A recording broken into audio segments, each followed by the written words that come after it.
I hear the people them chanting. For me, they jumping and dancing. And when some people want to play ranking, this me too, and I see one king.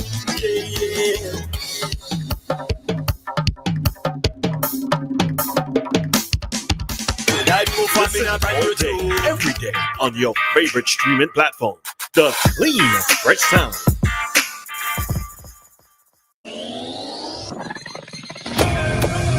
Rise and shine. Let's get ready to take on the day. Activated Mornings on WEFM 99.9 is on now.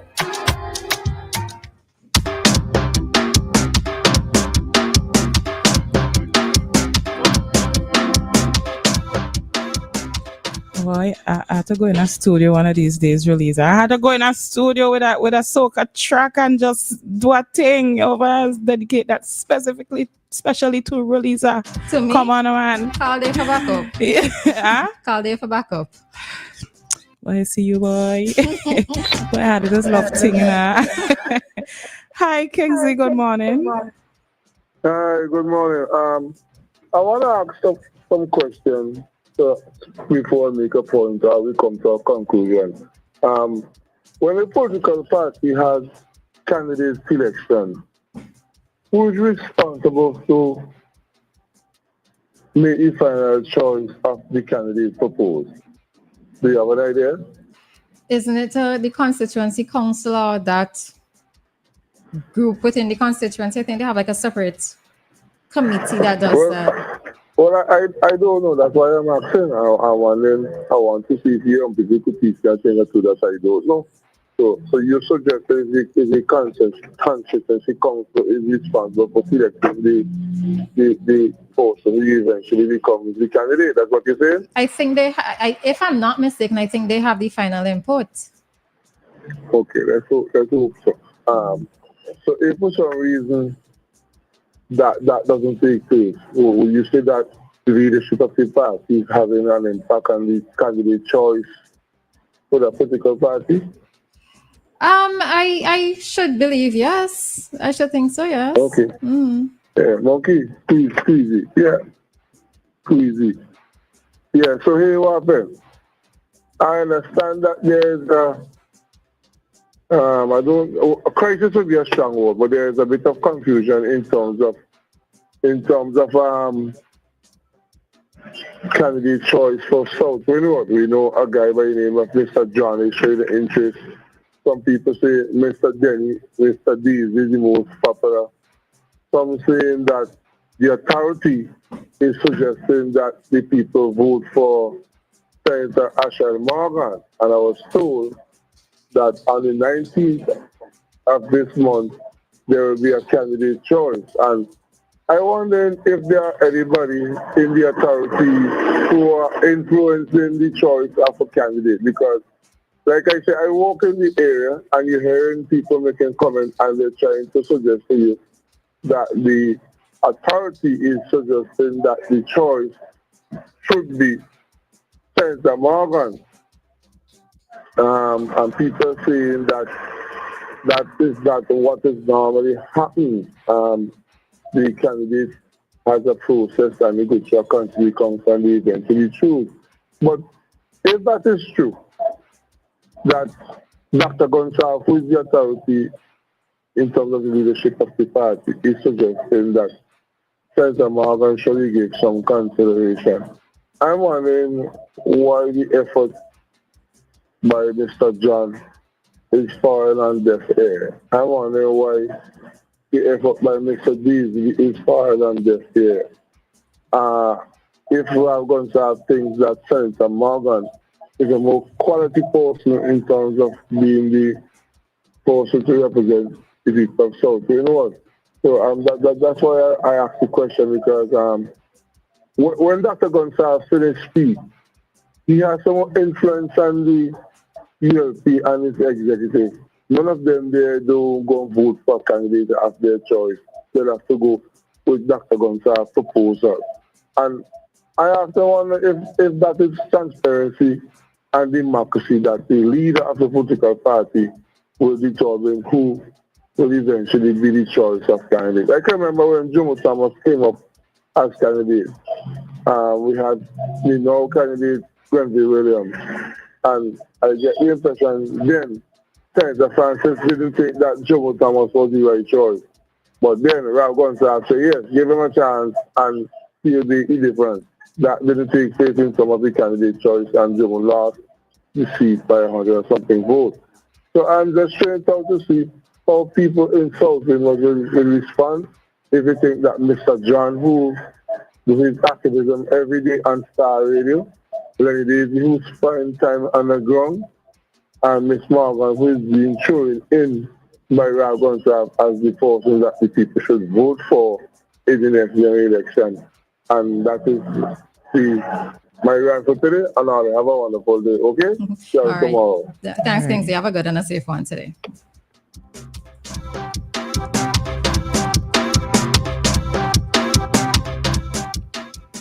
Okay, so that was Kingsley DeFreitas giving us his commentary there, speaking about the who has the final say for the constituency representatives, and he was kind of specifically talking about the South Windward constituency there.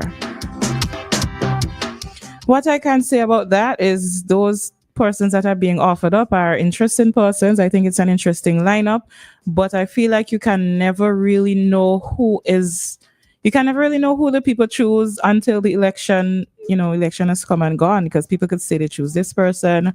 Whatever the case may be, I feel like the ultimate result would be who the constituency votes for on election day, whosoever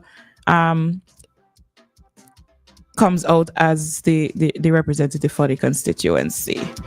Yeah, that's me there, right? And I'm passing it over to you. All right. So so it's actually even before getting to the point of elections, because all of these persons that he called out are on the ULP side, but it's for there to be one candidate to represent ULP. So that's true. Yeah, that's what he was talking about, right?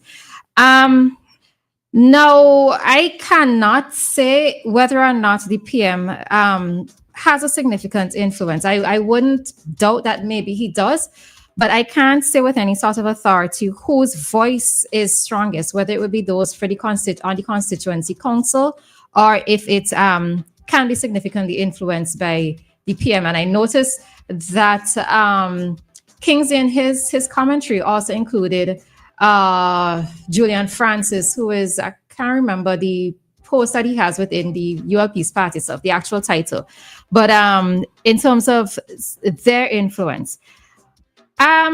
One of the things is that, so yes, Kingsley has mentioned Mr. John, Mr. Daisy, and Senator Morgan.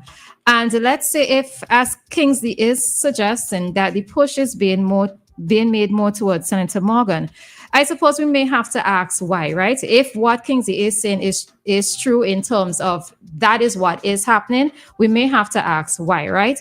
Is it a case where Senator Morgan is probably being put forward because she is female?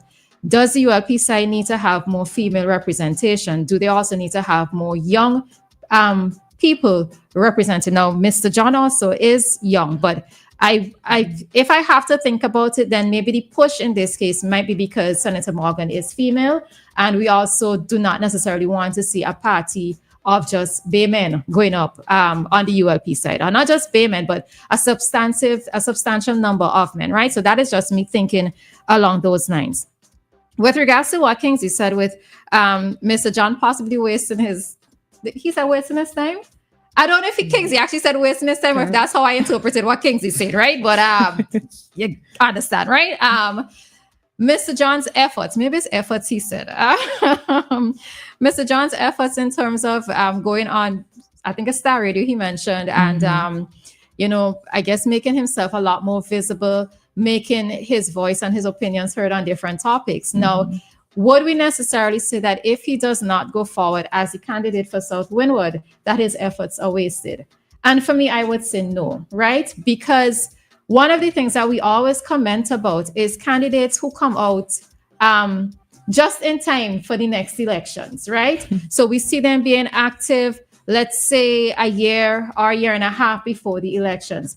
But to know for me whether or not Mr. John is serious about being a candidate for that constituency, let's say he does not go forward for this particular round, but his interest is maintained, his push and his advocating for South Windward or even for things with relation to the ULP's party. If he keeps up that momentum 5 years into the next general elections, then to me, that would not be wasted effort, right? Because you know how some of us feel about people who just come out and trying to get their name and their faces out there. And we look at it as for me, a fake push, right? A fake push because I don't necessarily feel that it's a genuine interest. So yeah, we will just have to wait and see. I thought that I think for some of these constituencies, the South Windward is one where we are waiting to know who the selected candidate is going to be, along with West Kingston. I don't think that I've actually heard something officially declared in terms of who's running on the ULP side. I believe from what it is that we saw in conversation that the Southern Grenadines has been officially declared, but South Windward and West Kingston, we haven't seen anything. And in these three cases, it's all females. Yeah. All right. So Kingsley, maybe that answers the question. All right. So yeah. All right. So that is it. That is it there on that particular topic. I don't have anything else to add. Remember that you can call us 457. Let me take my time. 457-9997. That's our landline number. That's our WhatsApp number. And you can also send us a text message. All righty. So I am going to leave this one. And before we have a caller. Okay. All right. Hi, caller. Good morning. Hi, good morning. Morning, Kingsley. Kingsley, the outsider is very mellow this morning. Yes, very mellow. Now you have three names, for candidacy. Now you have Mr. Daisley. Well, you know, the ULP was saying we want young people. I don't know. All is Mr. Daisley. I think he's young Daisley. He had to be a young Daisley. And then you have the young guy who was aspiring. He came out very early. I don't know why I don't take him because he's always up and down. He's even on the radio. And then you have Senator Ashel Morgan. And as you always say, you admire her. Yes, Kingsley, you admire her. But I just want to go back a little in time. You remember when Margaret London showed interest in being a candidate for NDP. What went down? A whole pot was boiling. A whole pot was boiling, Kingsley, but no pot boiling now. Okay? So see you the outsider. All right.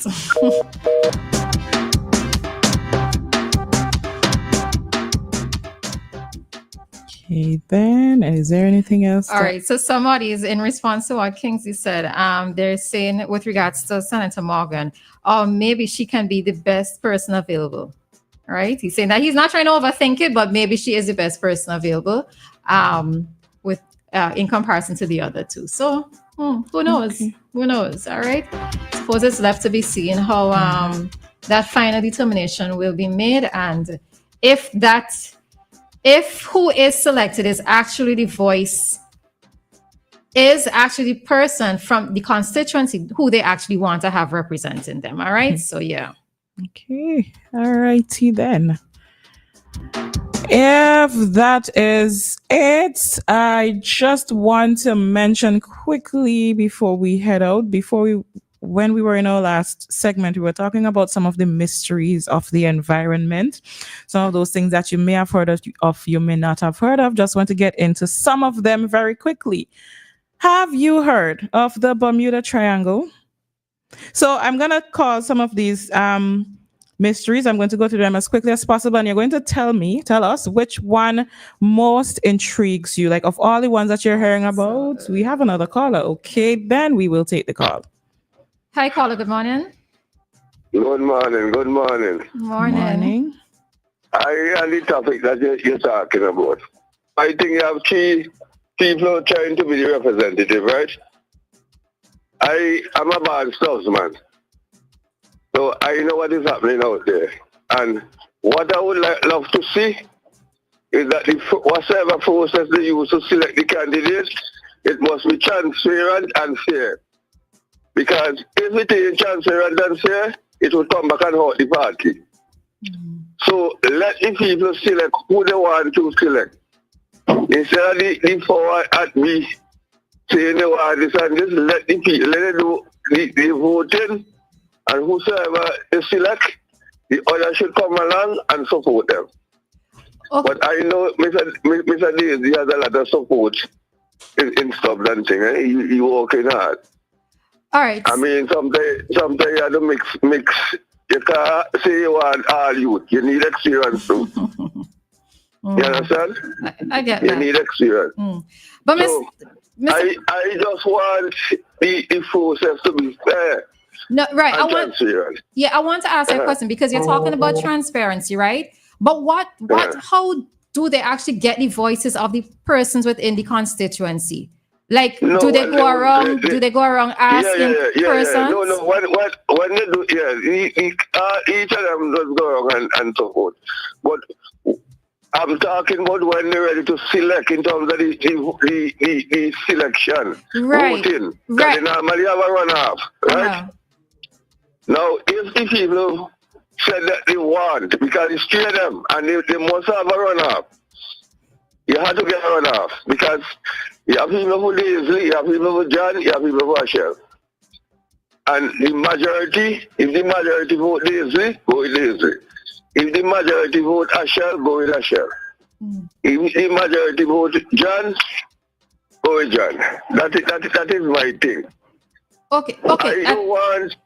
I don't want it to end up being just handpick somebody and say that is the representative. I think they're waiting too long, and all this could do is to hurt the party. It's hurting the party because, I mean, people need to go and do the canvassing and support. And when you have three candidates going wrong, it is difficult because if I go wrong with Leslie and I telling people to vote Leslie, and you understand, and then they select Leslie, it's going to look bad. But see, I go around and say, boy, I want Leslie. And then in the end, they didn't support, they didn't select Leslie. It's hard for me to go back and say, boy, vote for Ashel or vote for John. So they need to settle this thing very early. Time is short. I think what it is I'm trying to understand is the initial process, right? So yes, we have the three names that are out there. But who goes around within the constituency and asks their preference? Or is it a case where they meet at a central location and who wants to turn up from the constituency turn up, and then they decide who it is that they want as the candidate in terms of getting the greater. That is how they do it. That is how they would do it. Okay. They would have call a meeting, and that is how they normally do it. They would call a meeting, and the people would nominate.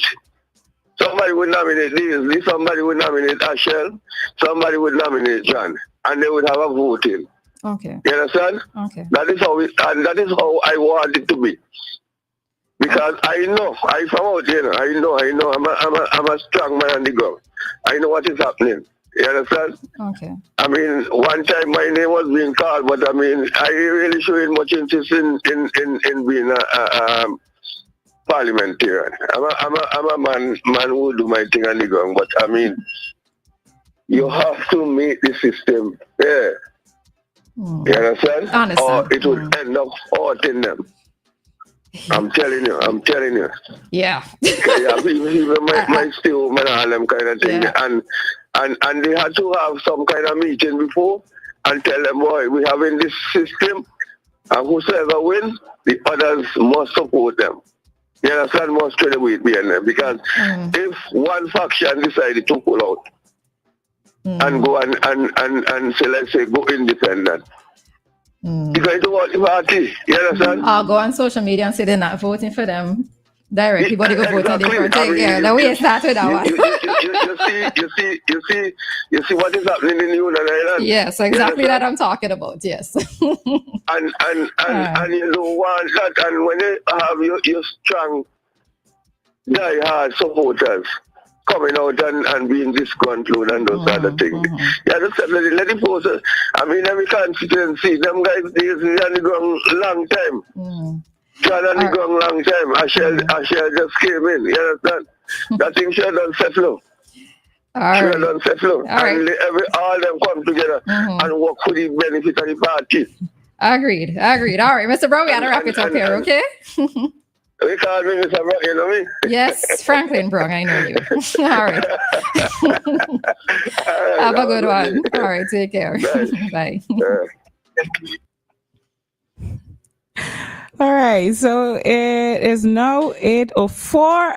Actually, it's 8:05. We have to head out immediately because in just a few minutes, we have to bring to you our cup chat. We're going to have our cup chat discussion.